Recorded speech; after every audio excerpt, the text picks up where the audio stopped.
예, 더불어민주당 윤관석 수석대변인과 오전 브리핑 하도록 하겠습니다. 방금 전 황교안 권한대행이 특검의 수사기간 연장을 거부했습니다.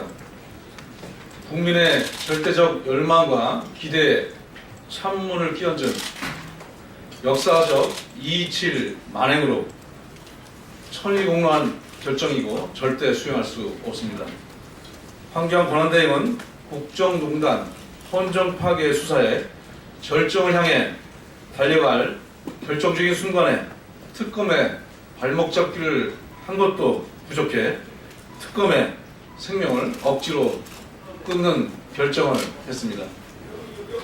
법무부 장관 시절 국정원 댓글 사건 수사를 방해하더니 대통령의 국정농단 사건 수사까지 가로막은 황교안 권한대행은 마지막까지 대통령의 후임무사이기를 자처한 것입니다. 황 대행은 찬반 시위, 조기 대선에 미칠 영향, 북한의 안보 위협을 명분으로 들었습니다. 그러나 경강부회로 억지로 가져다 붙인 이유에 불과합니다. 국민 누구도 설득하지 못할 것입니다. 수사를 진행하는 특검팀이 국회가 만든 법에 따라 기간이 더 필요하다고 요청하는데 입법 취지로 보나 또한 국민의 절대 다수의 기대와 지지로 보나 황 대행이 무슨 권한으로 특검의 수사를 가로막는다는 것입니까?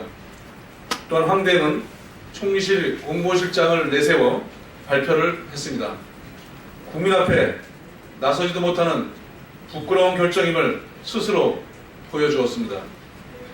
특검은 헌재에도 불출석을 결정한 대통령에 대한 직접 수사, 삼성을 제외한 다른 재벌 계기업에 대한 수사 확대, 우병우 전 민정수석에 대한 수사 등 여전히 핵심적인 과제를 남겨놓은 상황입니다.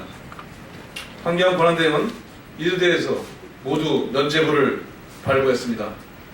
국민의 권한대행이 되어달라고 거듭 당부했는데 결국 박근혜 대통령만을 위한 대통령의 권한대행, 재벌대행, 국정농단 대행이 되기를 선택했습니다. 그러나 황 대행이 발행한 가짜 면죄부는 통용되지 않을 것입니다. 더불어민주당을 비롯한 국회는 반드시 특검법, 특검기간 연장을 실현할 것입니다. 나아가 국민의 명령을 거부한 황교안 권한대행에 대해서 역사적인 227 만행을 결정한 황교안 권한대행에 대해서 반드시 책임을 묻겠습니다. 국민은 국정농단과 헌정유린의 주범 박근혜 대통령을 위해 온몸을 던진 황교안 권한대행에 대해서 더 이상 인정하지 않을 것입니다.